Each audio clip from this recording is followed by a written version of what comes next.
तो दोस्तों आज तारीख हो गई है 15 सितंबर 2023 की, साथ ही में दिन है शुक्रवार का। तो आइए बिना देर किए फटाफट से जानते हैं आज की ताजा खबरें और मुख्य समाचार। तो देखिए आज के मुख्य समाचार की पहली बड़ी खबर, बर्थ सर्टिफिकेट से होंगे ड्राइविंग लाइसेंस और आधार कार्ड बनवाने जैसे काम। 1 अक्टूबर से लागू होगा नया नियम। मानसून सत्र में पास हुआ था बिल। जी हाँ, आने वाले 1 अक्टूबर से डॉक्यूमेंट वेरिफिकेशन में बर्थ सर्टिफिकेट की अहमियत बढ़ने वाली है। स्कूल में एडमिशन, ड्राइविंग लाइसेंस जारी करने, वोटर ID कार्ड, विवाह पंजीकरण, सरकारी रोजगार और आधार बनवाने समेत कई जगहों पर सिंगल डॉक्यूमेंट के तौर पर इस्तेमाल किया जाएगा। यानी कि केवल यही एक डॉक्यूमेंट देने पर आपकी ये सभी चीजें बन सकती हैं। साथ ही बताया गया है कानून लागू होने से सबसे बड़ा बदलाव ये होगा कि बर्थ और डेथ सर्टिफिकेट डिजिटल रूप से भी मिल पाएगा। यानी कि जिस तरह से आपका आधार कार्ड ऑनलाइन भी है और ऑफलाइन भी है, तो आने वाले दिनों में बर्थ सर्टिफिकेट बिल्कुल ऐसे ही हो जाएगा। वैसे आप नहीं जानते हैं तो आपको बता दें, इस समय बर्थ सर्टिफिकेट यानी कि जन्म पत्री की हार्ड कॉपी मिलती है, लेकिन आने वाले दिनों में आप इसे अपने फोन में भी रख पाएंगे। साथ ही बताया गया अभी तक आधार कार्ड को हर जगह पहचान पत्र की तरह इस्तेमाल किया जाता है। इसे अपने दूसरे डॉक्यूमेंट और अकाउंट से लिंक कराने की जरूरत पड़ती है। तो बिल्कुल इसी तरह बर्थ या डेथ सर्टिफिकेट होगा, जो कि बर्थ और डेथ प्रूफ के लिए हर जगह सर्वमान्य पहचान पत्र की तरह काम करेगा। कुल मिलाकर आसान शब्दों में कहें तो आने वाले दिनों में बर्थ सर्टिफिकेट यानी कि जन्म पत्री का महत्व बढ़ने वाला है और ये आपको कई जगहों पर काम आएगा। देखिए अगली खबर, टेलीकॉम कंपनियों की मनमानी अब नहीं चलेगी। लौटाने होंगे ग्राहकों से लिए रिचार्ज के ज्यादा पैसे। टेलीकॉम डिपार्टमेंट लागू करने वाला है नया नियम। जी हाँ, टेलीकॉम कंपनियां मनमाने ढंग से ग्राहकों से रिचार्ज के नाम पे पैसे लेती थी, लेकिन अब ऐसा नहीं हो पाएगा, क्योंकि ट्राई यानी कि टेलीकॉम डिपार्टमेंट की तरफ से नए नियमों को लागू किया जा रहा है। इसके तहत ट्राई टेलीकॉम कंपनियों की मॉनिटरिंग और बिलिंग का सिस्टम ऑडिट करेगी। आसान शब्दों में कहें तो ट्राई टेलीकॉम कंपनियों की जांच करेगी कि कहीं उनकी तरफ से ग्राहकों से रिचार्ज और डेटा के नाम पर ज्यादा पैसे तो नहीं लिए जा रहे हैं। देखिए अगली खबर, केरल में निपाह वायरस का बांग्लादेशी वेरिएंट मिला। ये इंसानों से इंसानों में फैलता है। अभी तक 2 लोगों की जा चुकी है जान। वहीं हालात के मद्देनजर 2 दिन के लिए स्कूल और कॉलेज को बंद कर दिया गया है। जी हाँ, केरल के कोझिकोड में निपाह वायरस के बढ़ते मामलों के बीच अभी हाल ही में बीते गुरुवार यानी कि 14 सितंबर को सभी स्कूल कॉलेज 2 दिनों के लिए बंद रखने का आदेश जारी किया गया है। जानकारी के मुताबिक केरल के कोझिकोड में निपाह वायरस की वजह से 2 लोगों की जान जा चुकी है। वहीं इसी वायरस से संक्रमित होने के बाद एक 9 साल का बच्चा फिलहाल ICU में भर्ती है, यानी कि उसकी हालत काफी ज्यादा खराब है। न्यूज एजेंसी PTI के मुताबिक एक स्वास्थ्य कर्मचारी में भी निपाह वायरस की पुष्टि हुई है। वहीं इससे पहले केरल की स्वास्थ्य मंत्री वीना जॉर्ज ने बताया था कि प्रदेश में यानी कि केरल में जिस वायरस की पुष्टि हुई है वो बांग्लादेशी वेरिएंट है और ये इंसानों से इंसानों में फैलता है। वहीं इस वायरस से मृत्यु दर भी ज्यादा है और ये कम संक्रामक है। आसान शब्दों में कहें तो केरल में निपाह वायरस का जो वेरिएंट फैल रहा है तो ये तेजी से फैलता तो नहीं है, लेकिन निपाह वायरस के इस वेरिएंट में मृत्यु दर ज्यादा है और ज्यादा आसान शब्दों में कहें तो इस वेरिएंट की चपेट में आ जाने की वजह से मौत की आशंका बढ़ जाती है। कुल मिलाकर कहें तो ये काफी खतरनाक है। इसी की वजह से वहाँ की सरकार ने 2 दिन के लिए स्कूल और कॉलेज को बंद करने का आदेश जारी कर दिया है। अब दोस्तों ऐसे में अगर आने वाले दिनों में निपाह वायरस का ये वेरिएंट देश के और भी राज्यों में फैलता है तो हालात फिर से बिगड़ सकते हैं। बाकी दोस्तों अगर आने वाले दिनों में निपाह नाम का ये वायरस कोरोना की तरफ फैल जाता है तो एक बार फिर से हमें देश भर में या उन राज्यों में मास्क लगाने समेत कई तरह की पाबंदियां देखने को मिल सकती हैं। देखिए अगली खबर, तालिबान की सरकार को मान्यता देने के करीब है चीन। अफगानिस्तान में राजदूत को किया है नियुक्त। ऐसा करने वाला दुनिया का पहला देश बना है चीन। जी अफगान अधिकारियों ने दावा किया है कि तालिबानी कब्जे के बाद चीन के काबुल में अपना पूर्वकालिक राजदूत नियुक्त कर दिया गया है। इसके साथ ही चीन ऐसा करने वाला दुनिया का पहला देश भी बन गया है। दरअसल बात यह है कि 2021 में अफगानिस्तान में सत्ता पे काबिज होने के बाद से तालिबान अंतर्राष्ट्रीय मान्यता की मांग कर रहा है। हालांकि अभी तक किसी भी देश ने उसे मान्यता नहीं दी है। काबुल में अपना पूर्वकालिक राजदूत नियुक्त कर चीन इस दिशा में आगे बढ़ गया है। आसान शब्दों में बताएं तो कहा जा रहा है कि चीन तालिबानी सरकार को अंतर्राष्ट्रीय मान्यता दे सकता है। देखिए अगली खबर, आखिरी बॉल पे 2 रन बनाकर फाइनल में पहुंचा श्रीलंका। एशिया कप में पाकिस्तान को 2 विकेट से हराया। अब 17 सितंबर को होगा भारत से सामना। यही 2 टीमें फाइनल खेलेंगी। जी डिफेंडिंग चैंपियन श्रीलंका ने एशिया कप 2023 के फाइनल में प्रवेश कर लिया है। टीम ने बीते गुरुवार रात को रोमांचक सुपर 4 मुकाबले में पाकिस्तान को 2 विकेट से हराया। आखिरी 2 गेंद पर श्रीलंका को 6 रन की जरूरत थी। मुश्किल होने के बावजूद श्रीलंका ने लक्ष्य हासिल किया और पहुंच गई फाइनल में। बाकी आपको बता दें, भारत पहले से ही एशिया कप के फाइनल में पहुंचा हुआ है। तो आने वाले 17 सितंबर को कोलंबो के मैदान पर इस खिताबी मुकाबले में श्रीलंका और भारत आमने सामने होंगे, यानी कि एशिया कप का फाइनल श्रीलंका और भारत खेलेगा। देखिए अगली खबर, नू हिंसा के बाद आरोपी कांग्रेस MLA राजस्थान से हुआ गिरफ्तार। मामन खान दंगा फैलाने के संपर्क में थे। पुलिस के 2 बार बुलाने पर भी वो नहीं गए। अब उनकी गिरफ्तारी हो गई है। जी हरियाणा के नूह में 31 जुलाई को हिंसा हुई थी। पुलिस ने हिंसा फैलाने के आरोप में देर रात फिरोजपुर झिरका से कांग्रेस विधायक मामन खान को गिरफ्तार कर लिया है। DSP सतीश कुमार ने बताया है कि खान को राजस्थान से अरेस्ट किया गया है। इस मामले में उनसे पूछताछ की जा रही है। खान को आज शुक्रवार को कोर्ट में भी पेश किया जाएगा। वहीं दूसरी ओर विधायक के गांव भादस आसपास के क्षेत्र को पुलिस ने पूरी तरह से सील कर दिया है। भारी संख्या में पुलिस बल को तैनात कर दिया गया है। खान पर आरोप है कि वो हिंसा के दौरान दंगाइयों के संपर्क में था। इसके अलावा उन पर सोशल मीडिया पे भड़काऊ पोस्ट कर हिंसा भड़काने का भी आरोप है। इसी मामले में एक और बड़ी खबर आ रही है कि लॉरेंस के ग्रुप में शामिल होना चाहता था मोनू मानेसर। गैंगस्टर के भाई अनमोल के संपर्क में भी था। गिरफ्तारी से 15 दिन पहले पहले हुई थी बातचीत। जी राजस्थान के नासिर जुनैद हत्याकांड में गिरफ्तार हुआ हरियाणा का गौरक्षक मोनू मानेसर गैंगस्टर बनना चाहता था। पुलिस सूत्रों के मुताबिक मोनू गैंगस्टर लॉरेंस के ग्रुप में शामिल होना चाहता था। इसके लिए वो लगातार लॉरेंस के भाई अनमोल से संपर्क में बना हुआ था। गिरफ्तारी से पहले 10 सितंबर तक दोनों के बीच एक विशेष ऐप सिग्नल के जरिए बातचीत हुई है। वहीं बताया गया मोनू मानेसर के खिलाफ अब तक 8 केस दर्ज किए गए हैं। इनमें हत्या की कोशिश, आर्म्स एक्ट, मारपीट के मामले शामिल है। वहीं साथ ही में आपको बता दें कि यही वो मोनू मानेसर है जिसको लेकर अभी हाल ही में कुछ महीने पहले इस बात का भी आरोप लगा है कि इसने अपनी टीम के साथ मिलकर केवल शक की बुनियाद पर 2 मुस्लिम युवक नासिर और जुनैद को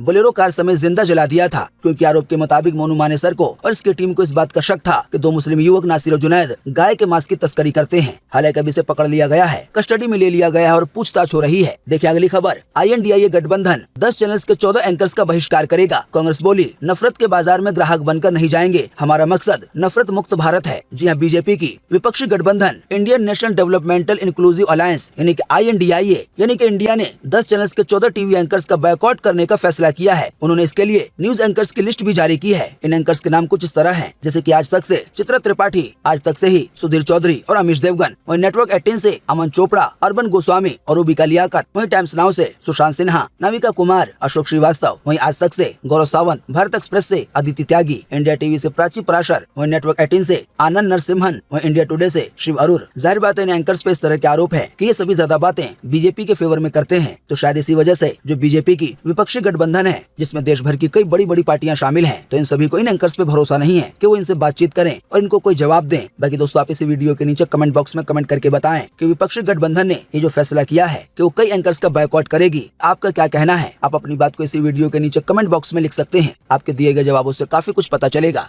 देखिए अगली खबर, iPhone 15 सीरीज की प्री बुकिंग आज से शुरू होगी। 48 मेगापिक्सल कैमरे के साथ 79,990 रुपए है शुरुआती कीमत। वहीं ये 22 सितंबर से स्टोर में भी मिलना शुरू हो जाएगा और इसकी डिलीवरी भी। जी iPhone 15 सीरीज की प्री बुकिंग आज शाम 5:30 बजे से शुरू हो जाएगी। वहीं 22 सितंबर से स्मार्टफोन की ये सीरीज एप्पल के ऑफिशियल स्टोर और वेबसाइट पर अवेलेबल हो जाएगी। वहीं आईफोन को लेकर एक और खबर आ रही है कि iPhone 15 प्रो और प्रो मैक्स में इसरो का नाविक का सपोर्ट मिलेगा। OnePlus, Xiaomi समेत अन्य कंपनियों के डिवाइस में पहले से ही इसका सपोर्ट है। जी हाँ, टेक कंपनी एप्पल ने iPhone 15 प्रो और iPhone 15 प्रो मैक्स में भारतीय अंतरिक्ष अनुसंधान संगठन यानी कि इसरो का बनाया नेविगेशन विद इंडियन कॉन्स्टलेशन यानी कि नाविक का सपोर्ट ऐड कर दिया है। एप्पल ने इस साल पहली बार अपने किसी डिवाइस में नाविक का सपोर्ट दिया है। हालांकि iPhone 15 और 15 प्लस में इसका सपोर्ट नहीं मिलेगा। आप में से जिन लोगों को GPS का पता है तो ये नाविक उसी से मिलता जुलता है। नाविक का इस्तेमाल करके आप अपनी लोकेशन का पता कर सकते हैं। इसके अलावा भी गूगल मैप की तरह इससे भी कई तरह के काम लिए जा सकते हैं। देखिए अगली खबर, लीबिया देश में तूफान और बाढ़ की वजह से 20,000 मौतों की है आशंका। 2 डैम के टूट जाने की वजह से डेरना नाम का शहर तबाह हो गया है। लोग अपनों को तलाशने के लिए अस्पतालों की खाक छान रहे हैं। जी अफ्रीकी देश लीबिया में डेनियल नाम का तूफान और बाढ़ ने भयंकर तबाही मचा रखी है। तूफान के बाद 10,000 आबादी वाले डेरना शहर के आसपास 2 डैम टूट गए हैं। इससे पूरा शहर तबाह हो गया है। वहीं अब एक ताज़ा जानकारी के मुताबिक डेरना शहर के मेयर ने बताया है कि मौतों का आंकड़ा 20,000 तक पहुंच सकता है, जो कि अभी हाल ही में बीते रोज यानी कि 24 घंटे पहले 7,000 के आसपास था। देखिए अगली खबर, जेलेंस्की के एडवाइजर बोले भारतीय और चीनी कमजोर बुद्धि के हैं। कहा चंद्रयान 3 मिशन सफल होने से क्या हुआ। जी हाँ, यूक्रेन के राष्ट्रपति के जेलेंस्की के एडवाइजर मिखाइलो ने अभी हाल ही में बीते बुधवार को भारत और चीन के लोगों की बौद्धिक क्षमता को लेकर सवाल उठाए हैं। मिखाइलो का ये बयान रूसी मीडिया स्पुतनिक के एक आर्टिकल में छपा था। इसके मुताबिक जेलेंस्की के एडवाइजर ने कहा है कि भारत और चीन के लोगों की बौद्धिक क्षमता कम है, यानी कि उनकी बुद्धि कम है और वो ये बात समझ नहीं पाते हैं कि उनके एक्शन का परिणाम क्या होगा। उन्होंने आगे कहा कि देश साइंस में इन्वेस्ट करते हैं। भारत चंद्रयान 3 मिशन से चांद तक पहुंचा, जब चंद्रमा की सतह पर ट्रैकिंग कर रहा है, लेकिन इसका ये मतलब नहीं है कि ये देश इस बात को समझ पा रहे हैं कि आधुनिक दुनिया क्या है। भारत और चीन ये तय नहीं कर पा रहे हैं कि यूक्रेन पर रूस के हमले को लेकर उनका क्या रुख है। देखिए अगली खबर, सर्दी जुकाम में बेनाड्रिल, टाइलेनॉल जैसी दवाएं हैं बेअसर। यूएस में इन दवाओं का कारोबार है 15,000 करोड़ का।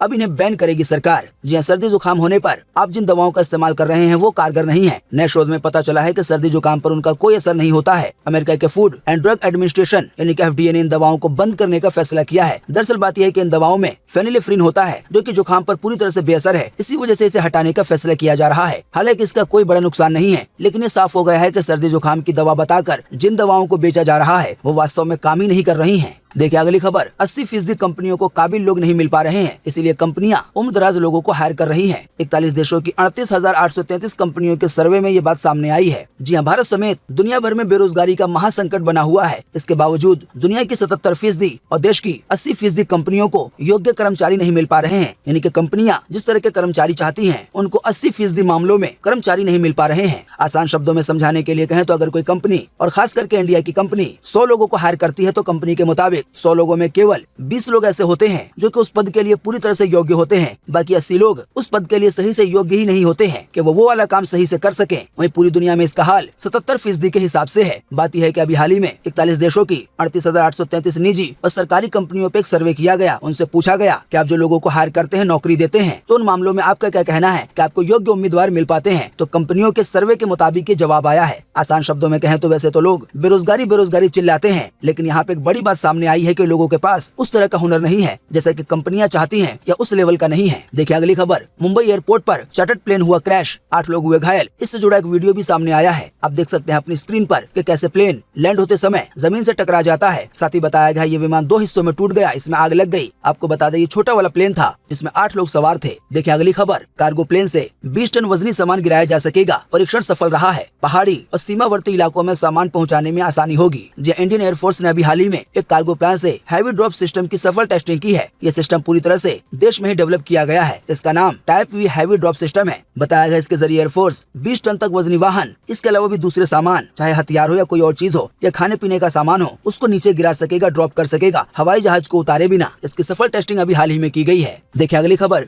जुडिशरी पे दिए गए गहलोत के बयान का मामला कोर्ट में हुआ खारिज। हाई कोर्ट ने कहा हम किसी को लिखित में माफी मांगने के लिए बाध्य नहीं कर सकते। जी हाँ, मुख्यमंत्री अशोक गहलोत द्वारा जुडिशरी को लेकर दिए गए बयान के खिलाफ अधिवक्ता कुणाल शर्मा द्वारा जो जनहित याचिका दायर की गई थी उसको अभी हाल ही में बीते रोज हाई कोर्ट ने खारिज कर दिया। कोर्ट ने कहा है कि हम किसी को लिखित में माफी मांगने के लिए बाध्य नहीं कर सकते। दोस्तों बात यह है कि अभी हाल ही में राजस्थान के मुख्यमंत्री अशोक गहलोत ने कोर्ट के बारे में, जुडिशरी के बारे में ये कहा था कि अब तो कोर्ट में भी भ्रष्टाचार होने लगा है। क्या फैसला आने वाला है ये वकील पहले ही बता देते हैं। वो जो लिखकर ले जाते हैं तो कई कोर्ट का फैसला ऐसा ही आता है। तो इसी के खिलाफ अभी हाल ही में कई वकीलों ने आंदोलन किया, प्रदर्शन किया अशोक गहलोत के खिलाफ। अब जब ये मामला हाई कोर्ट में पहुंचा तो हाई कोर्ट ने कह दिया है कि हम किसी को भी लिखित में माफी मांगने के लिए बाध्य नहीं कर सकते, मजबूर नहीं कर सकते। कुल मिलाकर आसान शब्दों में थोड़ा बहुत ही कहा जा सकता है कि इस मामले में फैसला अशोक गहलोत के हक में आया है। देखिए अगली खबर, ऑस्ट्रेलियाई हाई कमिश्नर की हिंदी दिवस पे हिंदी में बधाई। स्टाफ ने भी कबीर के दोहे मुहावरे सुनाए, कहा जहाँ चाह वहाँ राह। इससे जुड़ा वीडियो हुआ है वायरल। इसकी एक झलक आप देख सकते हैं अपनी स्क्रीन पर। बताने से अच्छा है आप थोड़ा सा वीडियो देख लें। नमस्कार,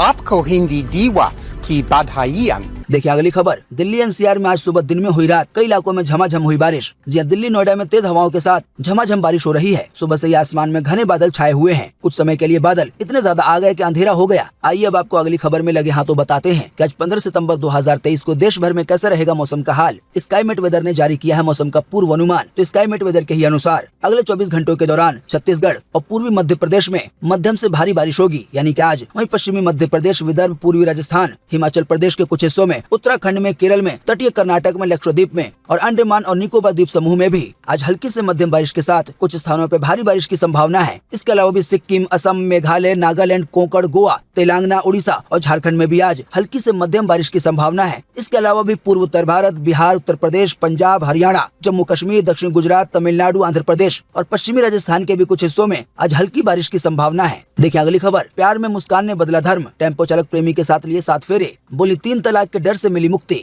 जी हाँ, यूपी के बदायूं के टेम्पो ड्राइवर अर्जुन सागर के प्यार में उजानी के गांव गुराई की युवती मुस्कान अली अब मुस्कान सागर बन गई है। धर्म बदलकर मुस्कान ने प्रेमी अर्जुन के साथ बरेली में 7 फेरे ले लिए हैं। अब दोस्तों ये बात तो ज्यादा चौंकाने वाली नहीं है कि किसी ने धर्म बदलकर शादी कर ली, लेकिन धर्म बदलने के बाद और शादी करने के बाद मुस्कान ने जो बयान दिया है वो थोड़ा चर्चा में है। जानकारी के मुताबिक मुस्कान अली ने धर्म बदलने के बाद बताया है कि 3 तलाक और हलाला जैसी बातों से उन्हें डर लगता था। अब हिंदू धर्म अपनाने की वजह से उन्हें इस डर से मुक्ति मिल गई है। वहीं मुस्कान के प्रेमी अर्जुन ने बताया है कि वो मुस्कान को पूरा सम्मान देंगे। देखिए अगली खबर, कांग्रेस सरकार के खिलाफ बेरोजगारों ने खोला मोर्चा। उपेंद्र बोले 30 सूत्री मांगे पूरी नहीं हुई तो अक्टूबर से सरकार के खिलाफ करेंगे प्रचार। जी हाँ, राजस्थान में विधानसभा चुनाव नजदीक आने के साथ ही युवाओं का विरोध लगातार बढ़ने लगा है। राजस्थान बेरोजगार एकीकृत महासंघ के बैनर तले 30 सूत्री मांगों को लेकर प्रदेश भर के बेरोजगारों ने जयपुर के शहीद स्मारक पर धरना दिया। बेरोजगारों ने कहा कि अगर सरकार ने इसी महीने में हमारी सभी मांगों को पूरा नहीं किया तो अक्टूबर के महीने से सरकार के खिलाफ आर पार की लड़ाई लड़ी जाएगी। राजस्थान बेरोजगार एकीकृत महासंघ प्रदेश के अध्यक्ष उपेंद्र यादव ने कहा है कि मुख्यमंत्री ने युवाओं के लिए काफी घोषणाएं की हैं, लेकिन उन्हीं के अधिकारी मुख्यमंत्री जी की घोषणाओं को पूरा नहीं करने देना चाहते हैं। अगर जल्द से जल्द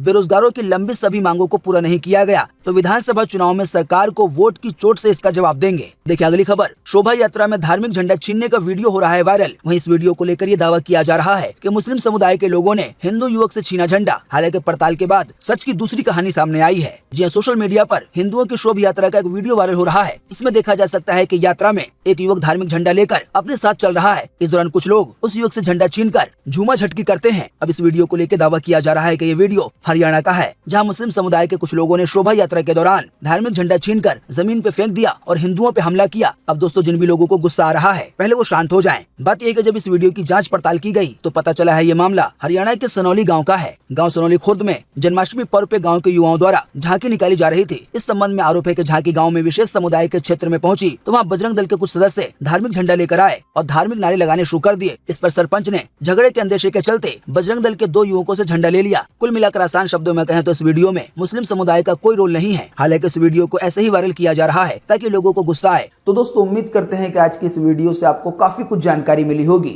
हम बस इसके बदले में आपसे इतना ही चाहते हैं कि आप इस वीडियो को लाइक कर दें और शेयर कर दें, क्योंकि आपका लाइक और शेयर करना ही होता है हमारी मेहनत का फल। वीडियो देखने के लिए आपका बहुत बहुत धन्यवाद। Thanks for watching.